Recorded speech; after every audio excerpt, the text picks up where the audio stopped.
বরফ প্রাচীরের মধ্যে দিয়ে আমরা বেরিয়ে এলাম।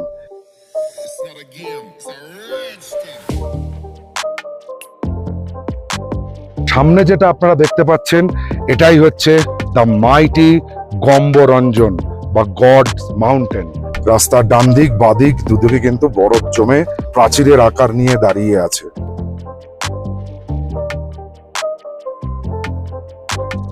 ইয়েস, 16,580 ফুট বিজয়।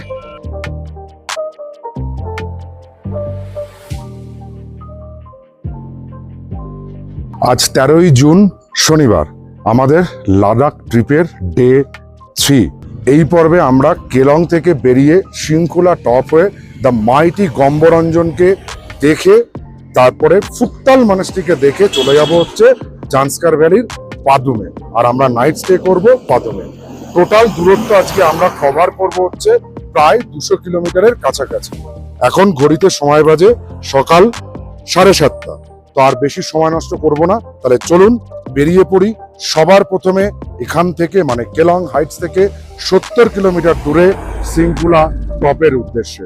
আর যেতে যেতে কিন্তু এই ভিডিওয়ে আপনাদের সঙ্গে আমরা শেয়ার করব কেলং থেকে পাদুম পর্যন্ত পুরো রাস্তার গল্প, রোড কন্ডিশন কি আছে, ফুয়েল স্টেশন কি কি পাবেন, খাবারের কি ব্যবস্থা রয়েছে, সমস্ত কিছু এই পর্বেই। সো হ্যালো জনগণ, কেমন আছেন আপনারা? আমি আপনাদের হোস্ট অর্পণ, আর ক্যামেরায় আপনাদের দোস্ত বরুণ ট্রাভেলার্স ডায়েরির আরো একটা নতুন ভিডিওয়ে স্বাগত জানাই।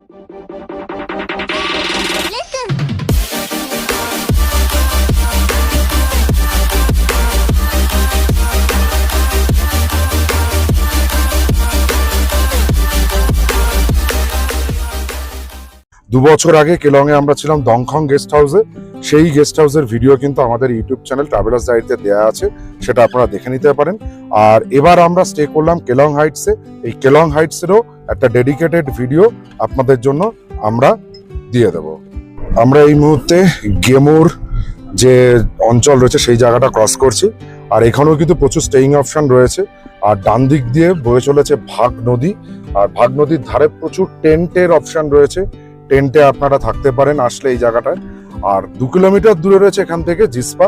জিসপাতেও একটা স্টেইং অপশন রয়েছে। এই অঞ্চলটা পুরোটাই জিসপা। রাস্তার দুধারে প্রচুর হোমস্টে, হোটেল, ইগলুসেভ ডোম সমস্ত কিছু রয়েছে। আমি জিসপার থেকে কেলংটা এই কারণেই পছন্দ করি, জিসপাটা প্রচন্ড ক্রাউডেড। এই মুহূর্তে আমরা দরচাতে চলে এসেছি, আর দরচার দ্য ফেমাস ব্রিজ, এই ব্রিজটা ভাগ রিভারের উপরে রয়েছে। এই ব্রিজটা কিন্তু হচ্ছে হিমাচল প্রদেশের লংগেস্ট ব্রিজ। 2 বছর আগেও কিন্তু আমরা এই দরচা ব্রিজ ক্রস করে বাড়ি ফিরেছিলাম, বাট এবার আমরা দরচা ব্রিজটা ক্রস করে লাদাখ ট্রিপ স্টার্ট করতে চলেছি। এখনো হিমাচলেই আছি। সিংকুলাটাকে ক্রস করার পর আমরা কিন্তু পৌঁছাবো লাদাখে। আর এবার আমাদের NH3 বা লে মানালি হাইরোডকে টাটা জানানোর পালা। কারণ এই যে সামনে একটা চেকপোস্ট আছে, এই চেকপোস্টে এখানে কিন্তু আমাদেরকে গাড়ির নাম্বার, গাড়ির যে ওনার ফোন নাম্বার, এইগুলোকে এন্ট্রি করিয়ে এগিয়ে যেতে হবে। আর আমি যে জায়গায় দাঁড়িয়ে আছি এটা খুব ইম্পর্টেন্ট একটা জাংশন। সোজা রাস্তাটা চলে যাচ্ছে এখান থেকে সিংকুলা টপ, গম্বরঞ্জন হয়ে সোজা পাদুম। এখান থেকে পাদুমের দূরত্ব হচ্ছে 143 কিলোমিটার, আর সিংকুলা টপের দূরত্ব হচ্ছে 38 কিলোমিটার। আর এই যে রাস্তাটা ঘুরে উপরে চলে যাচ্ছে এটাই হচ্ছে NH3 বা লে মানালি হাই রোড। এই রাস্তাটাই কিন্তু বারালাচলা, গাটালুপ, সারচু হয়ে চলে যাচ্ছে একেবারে লাদাখের রাজধানী লেহ। আমরা ধরবো হচ্ছে এই সোজা রাস্তাটা, যেহেতু আমাদের ডেস্টিনেশন শৃঙ্খলা গম্বরঞ্জন হয়ে পাদুম। তাহলে চলুন এগিয়ে যাই পাদুমের দিকে। শৃঙ্খলার 39 কিলোমিটার, পাদুম 143 কিলোমিটার। চলুন যাওয়া যাক। রাস্তার কন্ডিশন কিন্তু খুব সুন্দর। বিআরও এখানেও তাদের দক্ষতার পরিচয় দিয়েছে। পুরো টারম্যাক রোড রয়েছে, এতটুকু কোনো প্রবলেম নেই, চলে আসতে পারবেন। হ্যাঁ, তবে ওই শুটিং স্টোন বা এই সমস্তগুলো একটু দেখে নিয়ে কেয়ারফুলি ড্রাইভ করুন, এছাড়া আর কোনো কিছু বলার নেই। আর প্রতিটা বাঁকে এই পাহাড়ের গল্পটাকে শুনুন, উপভোগ করুন পাহাড়কে।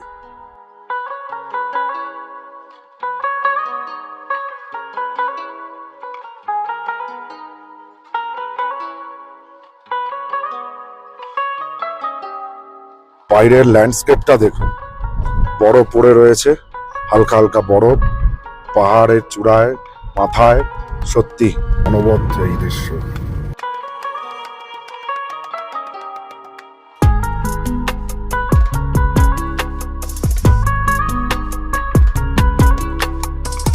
দেখুন এই জায়গাটা ভালো করে দেখুন, বরফ প্রাচীরের মধ্যে দিয়ে আমরা বেরিয়ে এলাম। এইটাই হচ্ছে সিংকুলা টপে আসার বৈশিষ্ট্য।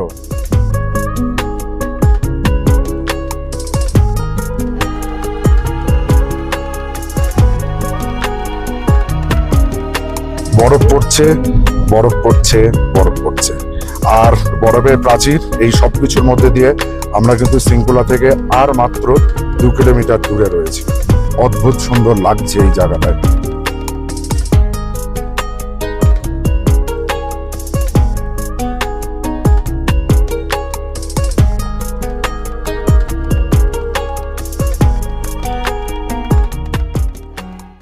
ইয়েস, 16,580 ফুট বিজয়। আরো একটা অ্যাচিভমেন্ট করলাম আমরা, মানে ট্রাভেলার্স ডায়েরি এন্টায়ার ফ্যামিলি, তার সঙ্গে কিন্তু পার্পেল বিউটি চৈতক। 15,200 ফুটের পর 16,580 ফুট। হ্যাঁ, এই মুহূর্তে আমরা দাঁড়িয়ে আছি সমুদ্রপৃষ্ঠ থেকে 16,580 ফুট উঁচুতে সিংকুলা টপে। এটা হিমাচল প্রদেশের মধ্যে পড়ছে, হিমাচল প্রদেশের একদম শেষ প্রান্ত, কারণ সিংকুলা টপটা ক্রস করলেই আমরা পৌঁছাবো লাদাখ ইউনিয়ন টেরিটরিতে। এই সিংকুলা পাসটা বানানোর মেন উদ্দেশ্য ছিল লাদাখের সঙ্গে মানালির যোগাযোগটাকে আরো স্মুথ করা। আর সিংকুলা টপে এই মুহূর্তে আমি জানি না আপনারা বুঝতে পারছেন কিনা, খুব অতি ক্ষুদ্র হলেও কিন্তু বরফ পড়ছে, আর চারিদিকে পুরো বরফের সাদা হয়ে রয়েছে। অদ্ভুত সুন্দর একটা পরিবেশ। আরো ভালোভাবে বুঝতে হলে বরুণকে দেখুন, বরুণের চুলে কিন্তু বরফ পড়েছে। বরুণ এই মুহূর্তে পুরো মুড়ে নিয়েছে নিজেকে, এটা দরকার এখানে। এই 16,850 ফুট ওপরে কিন্তু অক্সিজেনের মাত্রাটা অনেক কমে যায়। এখানে এসে খুব বেশি লাফালাফি করবেন না, এনজয় করুন, কিন্তু সেটা লিমিটের মধ্যে, যেন শরীর খারাপ না হয়। আর মেন কথা, বডিকে কোনো সময় ডিহাইড্রেটেড হতে দেবেন না। অল্প অল্প করে হলেও জল খান, বডিকে হাইড্রেটেড রাখুন। আর প্রয়োজন হলে যেটা এখান থেকে বলা হয় যে অ্যাসিটোজোলামাইড বা ডায়ামক্স 250 আপনারা নিতে শুরু করুন বিডি করে। তাহলে কিন্তু অক্সিজেনের অভাবে যে ইডিমেটাস ফরমেশন বা অ্যাডভার্স একটা সিচুয়েশন হয়, সেটার হাত থেকে রক্ষা পাওয়া যায়। এছাড়া কর্পূর টানুন, আর না হলে হুপের একটা প্রোডাক্ট পাওয়া যায়, আমরা যেটা ইউজ করছি সেটাকে আপনারা নিতে পারেন, সেটা কিন্তু অদ্ভুত সুন্দর। যাই হোক, চলুন উপভোগ করুন এই সিংকুলা টপের সমস্ত জায়গাটাকে, এই বরফের সাদা সিংকুলা টপকে। 16,580 ফুটে বিজয় স্মারক হিসেবে আমরা কিন্তু আমাদের ট্রাভেলার্স ডায়েরির লোগোটা, এই যে পিছনে লেখা রয়েছে মিন সি লেভেল 16,580, সেখানে আমাদের ট্রাভেলার্স ডায়েরি। এবার আমরা সিংকুলা টপকে টাটা জানাবো। টাটা জানিয়ে এই যে সামনে রাস্তাটা আছে, এই রাস্তা ধরে এগিয়ে যাব গম্বরঞ্জনের উদ্দেশ্যে।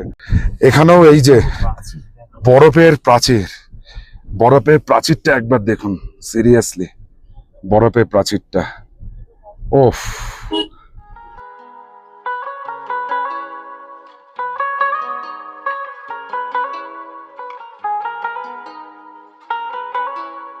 ফাইনালি আমরা কিন্তু হিমাচল প্রদেশ ছেড়ে ঢুকে গেলাম আমাদের 7 নম্বর স্টেট বা ইউনিয়ন টেরিটরি লাদাখের মধ্যে।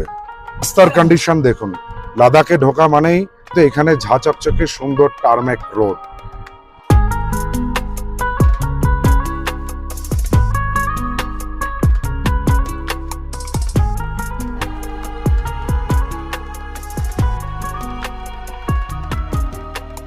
এখন আমরা দাঁড়িয়ে আছি সমুদ্রপৃষ্ঠ থেকে 14,000 ফুট উপরে। আর সামনে যেটা আপনারা দেখতে পাচ্ছেন, এটাই হচ্ছে দ্য মাইটি গম্বরঞ্জন বা গডস মাউন্টেন। লোকাল তিব্বতী ভাষায় গম্ব এই কথাটার অর্থ হচ্ছে রক্ষক বা ভগবান, আর রঞ্জন কথার মানে হচ্ছে নিজে থেকে তৈরি হয়েছে, অর্থাৎ প্রাকৃতিকভাবে সৃষ্ট এই ত্রিভুজ আকৃতি বা পিরামিড আকৃতির একদম একা দাঁড়িয়ে থাকা পর্বতটাই হচ্ছে কিন্তু গম্বরঞ্জন। আর এটার যেহেতু পুজো অর্চনা করা হয়, এর একটা আধ্যাত্মিক মাহাত্ম্য আছে, সেই জন্য এই পর্বতের নিচে বা উপরে ট্রেকিং বা হাইকিং করা সম্পূর্ণভাবে নিষিদ্ধ।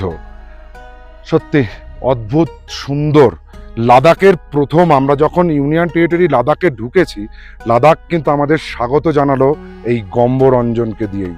আর গম্বরঞ্জনের যদি টোটাল উচ্চতা আপনাদের বলি, তাহলে নিচ থেকে চূড়া পর্যন্তের উচ্চতা কিন্তু 18,111 ফুট।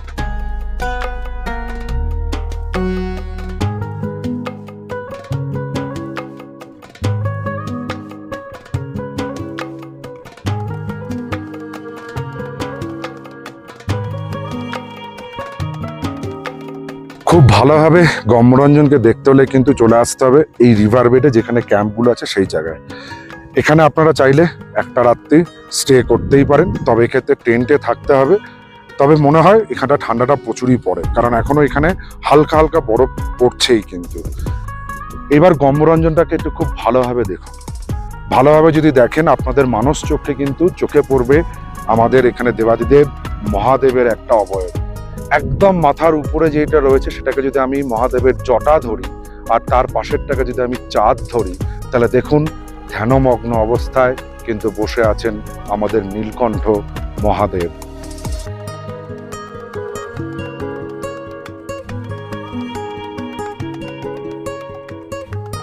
আর এই সমস্ত কারণের জন্যই সত্যিকারেরই কিন্তু গম্বরঞ্জন হয়ে উঠেছে গডস মাউন্টেন। প্রণাম জানাই গম্বরঞ্জনকে। দ্য গডস মাউন্টেন গম্বরঞ্জন দেখে আমরা বেরিয়ে পড়লাম এবার ফুকতাল মনেস্ট্রির উদ্দেশ্যে। রাস্তাটা খুব সুন্দর, একদম টারম্যাক রোড, আর চারিদিকের ভিউটা দেখুন। শুষ্ক পাহাড়, এটাকে শুষ্ক না বলে হয়তো নিরস ও তরুবরের মতন কালিদাসের ভাষায় বর্ণনা করা যায়। ন্যাড়া পাহাড় হলেও কিন্তু এর সৌন্দর্য কোনো অংশে কম নয়। গম্বরঞ্জন থেকে আমরা এই মুহূর্তে চলে এসেছি পুর্ণেতে। আর পুর্ণের ঠিক এই জায়গা থেকে দেখুন রাস্তাটা ভাগ হচ্ছে। টারম্যাকের রোডটা নিচের দিকে চলে যাচ্ছে পাদুমের দিকে, আর এই যে মাটির রাস্তাটা চলে যাচ্ছে ফুকতাল গুম্ফা। আর এখান থেকেই ফুকতাল মনেস্ট্রি দেখতে হলে আপনাদেরকে কিন্তু 5 কিলোমিটার অফ রোড ড্রাইভ বা রাইড করে চলে যেতে হবে জাঁসকা রিভারের ব্রিজের সামনে পর্যন্ত। আর এই যাত্রাপথে আপনাদের সর্বক্ষণের সঙ্গী হচ্ছে জাস্কার রিভার। জাস্কার রিভারের জলের কালারটা এক কথায় চুম্বেশ্বরী। খুব সুন্দর লাগবে আপনাদের এই রাস্তার ড্রাইভিংটা উপভোগ করতে।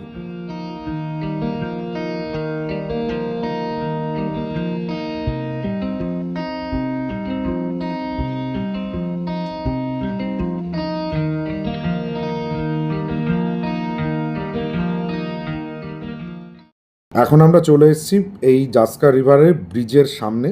এখানে আপনাদেরকে গাড়ি বা বাইকগুলোকে পার্ক করতে হবে। পার্ক করার পর ব্রিজটা টপকে আপনাদেরকে কিছুটা হাইক করে যেতে হবে ফুকতাল মনেস্ট্রিকে দেখার জন্য। তাহলে চলুন বেরিয়ে পড়ি ফুকতাল মনেস্ট্রিকে দেখার জন্য।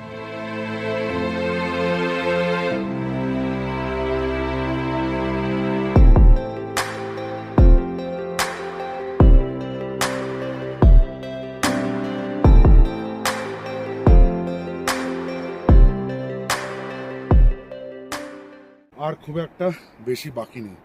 গেট দিয়ে ঢোকার সাথে সাথে কিন্তু আপনাদের চোখে পড়বে এই যে সামনের যে স্ট্রাকচার, এটাই হচ্ছে ফুকতাল মনেস্ট্রি।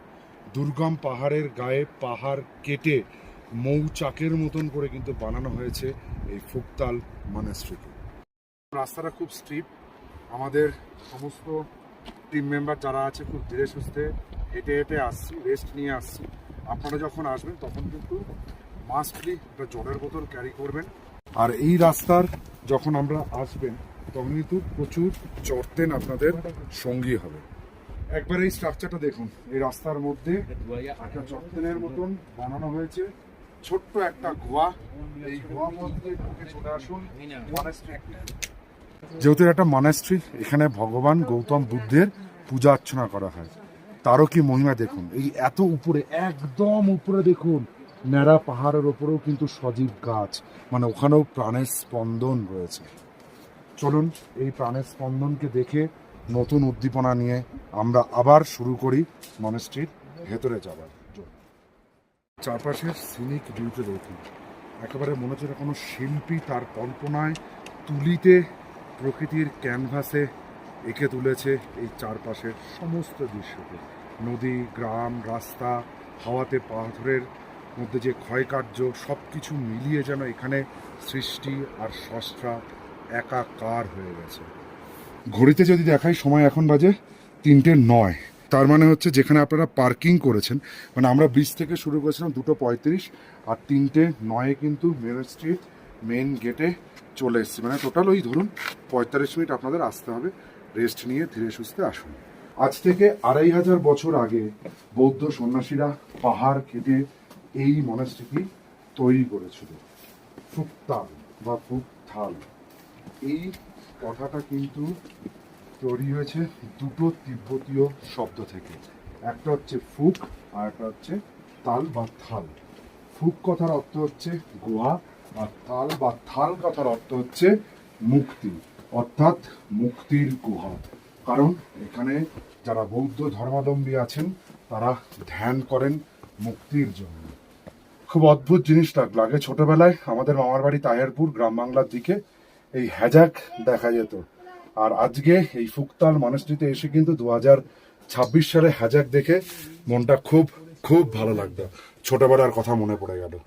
এখানে কথিত আছে যে 12 শতকের শুরুর দিকে বৌদ্ধ গুরু পদ্মাসম্ভবা তার 2জন শিষ্যকে নিয়ে ধ্যানে বসেছিলেন। তাহলে চলুন একবার এই মহাপবিত্র ফুকতাল মনেস্ট্রিকে দু চোখ ভরে দেখে নিই আর আপনাদের জন্য বন্দি করে নিই এই মুঠোফোন।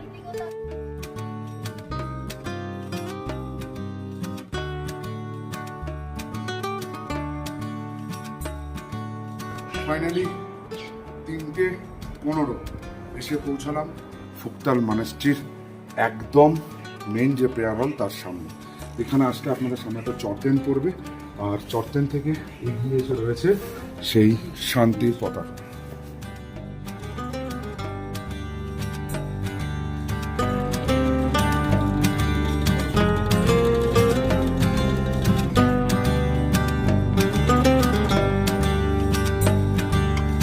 এখন ঘড়ির কাঁটায় সন্ধ্যা 7:05 আর কেলং থেকে সিংকুলা টপ, গম্বরঞ্জন হয়ে ফুকতাল মনেস্ট্রি হয়ে এই মুহূর্তে আমরা এসে পৌঁছেছি পাদুমে। আর দেখুন ডান দিকে রয়েছে কিন্তু পাদুমের সেই জায়েন্ট বুদ্ধা স্ট্যাচু। এখনো পাদুমে এসে কিন্তু আমরা শিওর নই আমরা রাতটা কোথায় কাটাবো, কারণ আমাদের কোনো হোটেল বুক করা নেই। আমরা এখানে এসে হোটেল খুঁজবো, হোটেল পাবো, তারপরে ঢুকবো। যাই হোক, এই পর্বে আমরা কেলং থেকে পাদুমের 200 কিলোমিটারের একটা জার্নি আপনাদের সামনে তুলে ধরলাম। যদি এই জার্নির ভিডিওটা আপনাদের ভালো লাগে তাহলে আপনারা আমাদের চ্যানেলকে সাবস্ক্রাইব করুন, পাশে থাকা বেল আইকনটিকে প্রেস করুন, সবার আগে নোটিফিকেশন পাওয়ার জন্য লাইক করুন, শেয়ার করুন, কমেন্ট করুন। টাটা।